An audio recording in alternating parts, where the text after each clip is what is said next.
The U.S. ambassador to the UN Nikki Haley said the U.S. government believes Assad's forces have used chemical weapons at least 50 times during the 7-year conflict. She said, "Our president has not yet made a decision about possible action in Syria. But should the United States and our allies decide to act in Syria, it will be in defense of a principle on which we all agree. All nations and all people will be harmed if we allow Assad to normalize the use of chemical weapons." She further slammed Russia for not stopping the Syrian regime. She added, "Russia alone vetoed 6 times to condemn Assad. It is Russia alone that protects the Assad regime. If Russia had lived up to its commitments, there would be no chemical weapons in Syria and we would not be here today." In an emergency UN Security Council meeting, the Moscow ambassador said Russia is the only nation to bring peace to Syria and blamed the US, UK and France for not doing anything. Ambassador Vassily Nebenzia said, "My country is the only party to be bringing peace. More than 5,000 residential places saw peace brought to them because of our efforts." The U.S. Ambassador Nikki Haley warned Russia of further harm. "How many towns and cities have you introduced peace to?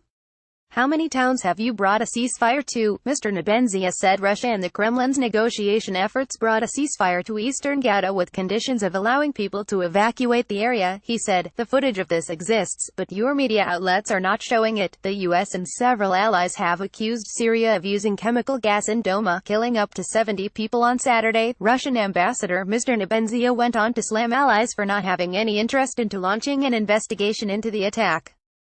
Mr. Nebenzia said, "You only have a sole interest to oust the Syrian government and more broadly to contain the Russian Federation. This is clearly seen as a conspiracy theory. Each time you unbaselessly blame the Russian Federation.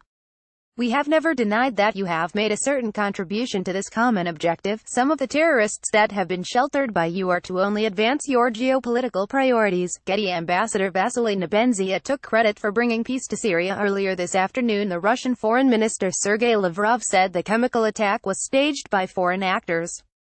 Mr. Lavrov said, "We have irrefutable evidence that this was yet another performance and that security services of a country which is trying to be in the front lines of the Russophobic campaign were involved in this performance." He said Russian experts have found no trace of chemical weapons at the site of the attack.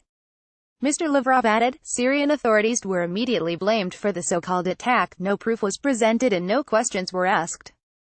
Ambassador Nikki Haley looked unconvinced of Russia's comments. "I think the conclusions were based on social media. Russian services for security visited the incident and didn't find any kind of substances there. No traces of chemical poisoning were found in local hospitals. We are interested in meeting experts there to carry out necessary tests." Prime Minister Theresa May said it is highly likely that Assad's government was responsible for the attack. Mrs. May said on Wednesday, "All the indications are that the Syrian regime was responsible, and we will be working with our closest allies on how we can ensure that those who are responsible are held to account and how we can prevent and deter the humanitarian catastrophe that comes from the use of chemical weapons in the future."